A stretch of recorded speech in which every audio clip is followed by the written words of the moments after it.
हाय दोस्तों, मैं संजय और आप सभी का मेरे YouTube channel Sanjay classes of education में स्वागत करता हूं। जैसे पिछले वीडियो में हम आपको बताए थे क्लास 10th का जो है सिविक्स चैप्टर फर्स्ट चैप्टर जो है सत्ता की साझेदारी। सत्ता की साझेदारी में हम आपको बताए थे कि हम क्या क्या पढ़ाएंगे आपको, और उसमें से जो है एक हम लोग कवर कर चुके थे इस बेल्जियम और श्रीलंका का। तो आज हम लोग आए हैं दूसरे वीडियो में। जो आज का वीडियो है वो बहुत ही इन्फॉर्मेटिव है, आपको जान लेना चाहिए। और इस वीडियो को क्या कीजिए, बार बार देखिए और दोस्तों के साथ भी शेयर कीजिए। अगर आप मेरे YouTube चैनल में नए जुड़े हैं तो मेरा YouTube चैनल को क्या कर दीजिए, सब्सक्राइब कर दीजिए, और साइड में जो बेल आइकन है उसको भी क्लिक कर दीजिएगा, ताकि आपको मेरा जो हर एक वीडियो है आपको पहले मिलेगा। तो चलते हैं, आज का जो नया सेशन है, हम लोगों का सेशन जो आज का टॉपिक है आप लोगों को बता देते हैं पहले, फिर उसके बाद हम लोग बात करेंगे क्या करना है, कहानी क्या क्या है। तो आज का जो हम लोग का टॉपिक है वही कल वाला जो है, कल हम आप लोगों को दिए थे पार्ट 1, आज जो है हम लोग लाए हैं पार्ट 2। आज जो लाए हैं पार्ट 2। तो चलते हैं पार्ट 2 में क्या है। तो सेम चैप्टर वही है, सत्ता की साझेदारी। पार्ट 2 में जो है श्रीलंका में बहुसंख्यकवाद। श्रीलंका में बहुसंख्यकवाद कैसे बढ़ा, इसके बारे में आज हम लोग क्या करेंगे, जानेंगे। पूरा डिटेल से आज हम लोग जानेंगे श्रीलंका के में बहुसंख्यकवाद कैसे हुआ। तो चलिए देखते हैं वीडियो। श्रीलंका में बहुसंख्यकवाद, सबसे पहले बता दें बहुसंख्यकवाद का मतलब क्या होता है। तो बहुसंख्यकवाद का मतलब क्या होता है, तो बहुसंख्यकवाद मतलब होता है जिस देश में कोई समुदाय, ये 2 या 3 समुदाय जो रहते हैं, उसमें से यदि जिसकी संख्या, जिसका प्रतिशत ज़्यादा होता है उसे ही बहुसंख्यक माना जाता है, और उसके नीति को ही बहुसंख्यकवाद बोलते हैं। जैसे पिछले वीडियो में हम आपको बताए थे बेल्जियम और श्रीलंका के बारे में, बेल्जियम के जातीय बनावट के बारे में। अगर आप वो वीडियो नहीं देखे हैं तो मैं आपके लिए वो वीडियो का लिंक जो है डिस्क्रिप्शन में दे दूंगा, आप जाके देख सकते हैं। आइए आज का टॉपिक हम लोग शुरू करते हैं। आज का टॉपिक जो है श्रीलंका में बहुसंख्यकवाद। तो श्रीलंका में बहुसंख्यकवाद कल वाला ही हम आपको बताए हैं, पहले कुछ लिखे हैं। जो सिंगलियां हैं वो 74% है। जो धर्म है, ये धर्म है जो बौद्ध धर्म को मानता है। सिंगलिया जो कि एक भाषा है वो 74% है जो बौद्ध धर्म को मानता है।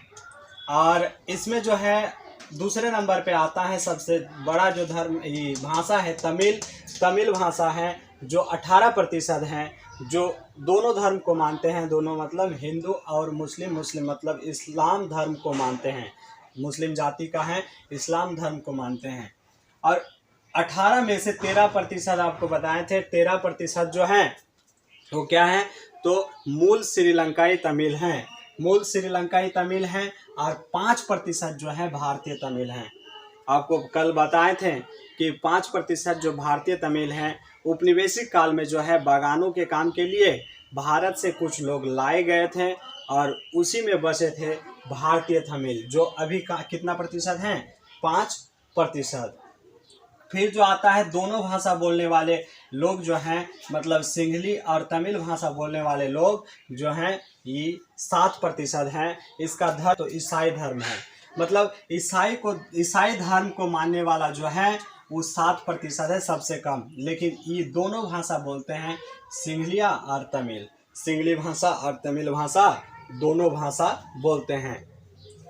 आपके स्क्रीन पे एक तस्वीर जो है दिखाई दे रहा है, उसमें से जो है 3 रंग का वर्णन है। आप देख सकते हैं 3 रंग कौन कौन सा है। तो 3 रंग जो किनारे वाला जो है, उत्तर पूर्व वाला जो है, उत्तर पूर्व किनारे, वो जो है वो 1 रंग का दिया हुआ है। वो कौन सा भाषा है, तो उसका जो भाषा है वो श्रीलंकाई मूल तमिल का भाषा है। और बीच वाला जो सबसे बड़ा वाला आप देख रहे हैं वो पीला कलर का है, और पीला कलर का जो है वो कौन सा भाषा बोलते हैं, तो वो सिंगली भाषा बोलते हैं, जिसकी प्रतिशत भी ज़्यादा है। वही लोग क्या है, बहुसंख्यक है। सिंगली भाषा बोलने वाले लोग ही बहुसंख्यक हैं। और बीच में आपको दिख रहा है मतलब ई कलर का, तो उसमें जो है वो भारतीय तमिल शामिल है, भारतीय तमिल। और ये दोनों भाषा बोलते हैं 7%, तो इसका ये तो है ही। आइए अब हम लोग जानते हैं श्रीलंका के बारे में कुछ, कि इसने कैसे नीति अपनाई, बहुसंख्यकवाद को कैसे बढ़ावा दिया। फिर हम लोग जानेंगे बेल्जियम के बारे में, बेल्जियम की समझदारी के बारे में, बेल्जियम ने कैसे समझदारी दिखाई और वहाँ पे देश का हाल अभी क्या है, और श्रीलंका में जो है देश का हाल अभी क्या चल रहा है। तो हम आपको बता दें, पहले जो श्रीलंका है उसकी राजधानी हम लिखे हैं कोलंबो। श्रीलंका की राजधानी कोलंबो। जो हम लोग का भारत है वो भी पहले उपनिवेश था, और 1947 में हम लोग आज़ाद हुए, और इसी एक साल बाद जो है श्रीलंका आज़ाद हुआ, यानी 1948। 1948 में जब श्रीलंका आज़ाद हुआ, उसके बाद ही बहुसंख्यकवाद को बढ़ावा देने चला, मतलब बहुसंख्यकवाद को एक तरह से बढ़ावा दिया गया। बहुसंख्यक कौन है? तो बहुसंख्यक जो सिंहली भाषा बोलते हैं वे लोग बहुसंख्यक हैं, जो आप देख पा रहे हैं 74% हैं। कितना प्रतिशत? 74% हैं। दूसरे नंबर पे तमिल जो 18% हैं। तो सिंहली भाषा जो है एक तरह से बहुसंख्यकवाद की तरह बढ़ने लगा। सबसे पहले क्या किया, तो आइए हम लोग देखते हैं। इसका आप लोग क्या कीजिए, एक स्क्रीनशॉट भी ले सकते हैं। आपको क्या होगा, लिखने में आसानी होगी। आपको लिखने में आसानी होगी तो आप लोग क्या कीजिए, एक स्क्रीनशॉट ले लीजिए। आइए देखते हैं। सबसे पहला जो है हम लोग पॉइंट बाय पॉइंट पढ़ेंगे, उसके बाद आप लोगों को बाद में समझा देंगे। सबसे पहला जो है 1948 में श्रीलंका को आज़ादी मिली, जैसे आपको बताएं। इसके बाद वहाँ पर बहुसंख्यक को बढ़ावा देने के लिए कदम उठाए गए। बहुसंख्यकवाद को क्या किया गया, मतलब किस तरह से बहुसंख्यकवाद को मतलब बढ़ाएंगे, उसका तरह तरह का कदम उठाया गया। दूसरे नंबर पर जो तमिल भाषा है उसका दरकिनार करके जो है अपने बहुसंख्यकवाद को ही बढ़ावा देने में जुड़ गए। सबसे पहले क्या किया, तो 1956 में एक कानून बनाकर सिंहली भाषा को राजभाषा घोषित किया गया। सिंहली भाषा ने क्या किया, तो सिंहली भाषाओं ने 1956 में एक कानून बनाया और सिंहली भाषा को क्या किया, राजभाषा घोषित कर दिया। राजभाषा घोषित करने के बाद संविधान में प्रावधान भी किया गया कि बौद्ध मत को संरक्षण देंगे। मतलब श्रीलंका में जो सबसे ज़्यादा है बहुसंख्यक वो सिंहली है और वे बौद्ध धर्म को मानते हैं। तो क्या किया गया कि हम लोग बौद्ध धर्म को भी संरक्षण देंगे। इधर तमिल को क्या किया गया, दरकिनार करके रखा गया, मतलब उसके लिए कोई भी ये नहीं सोचा गया। तो इस तरह से क्या हुआ, इन्हीं कारणों से तमिलों को बेगानापन का एहसास होने लगा। इन्हीं कारणों से तमिलों को क्या हो गया, बेगानापन का एहसास होने लगा। बेगानापन आप लोग समझते हैं, मतलब वो श्रीलंका में जो है वो अकेला महसूस करने लगा, अपने आप को अकेला समझने लगा कि हमारे लिए कोई सरकार है ही नहीं है। तो बेगानापन महसूस करने लगा, जिसके बाद श्रीलंकाई तमिलों ने अपनी राजनीतिक पार्टियां बनाई। श्रीलंकाई तमिल मतलब 13% जो तमिल है, श्रीलंकाई मूल तमिल जो है वो क्या किया, अपनी राजनीतिक पार्टी बनाई।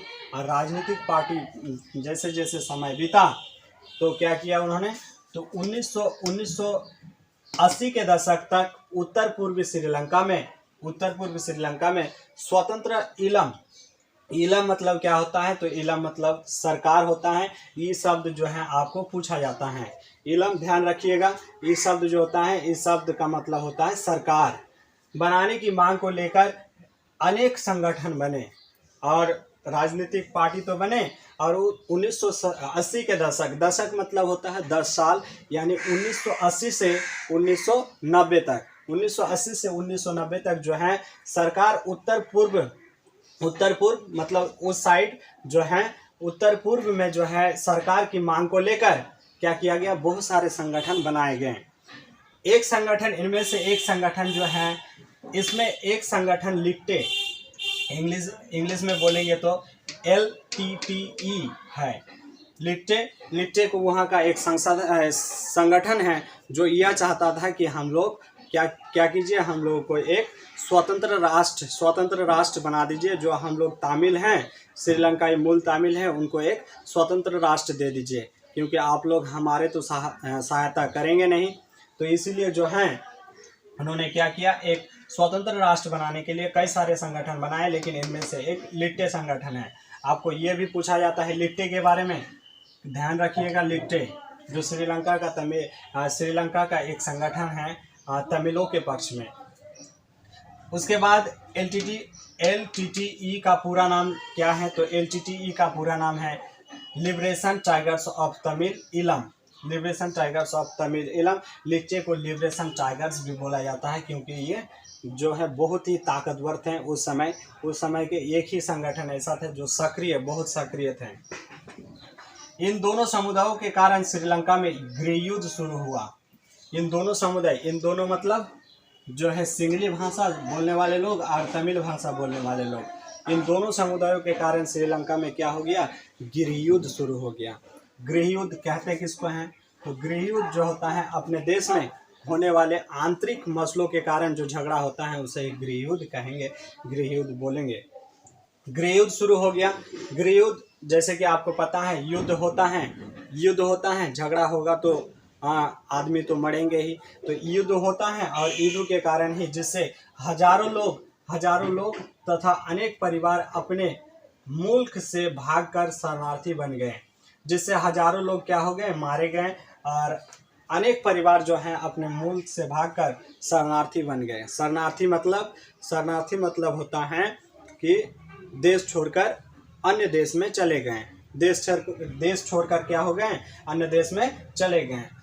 जब ये समझ में आया, जब लिट्टे का खत्म हुआ, जब गृहयुद्ध चलते जब लिट्टे का खत्म हुआ और दोनों समुदाय को लगा कि युद्ध करने में किसी को कोई भलाई नहीं है, नुकसान दोनों तरफ से होता है, इसीलिए क्या किया, फाइनली जो है 2009 में लिट्टे की खत्म के बाद गृहयुद्ध समाप्त हुआ। लिट्टे की खत्म के बाद क्या हो गया, गृहयुद्ध समाप्त हो गया।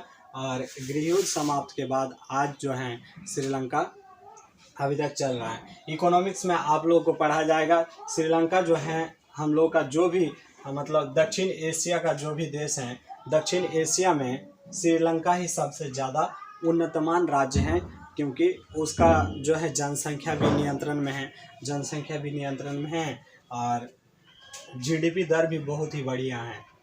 तो ये था आज का टॉपिक, श्रीलंका में बहुसंख्यकवाद। कमेंट करके ज़रूर बताइए मेरा वीडियो आपको कैसा लग रहा है, और ज़रूर बताइए कि मेरा वीडियो आपको कैसा लग रहा है। और चैनल को क्या कीजिए, सब्सक्राइब कीजिए और ज़्यादा से ज़्यादा दोस्तों के साथ शेयर कीजिए।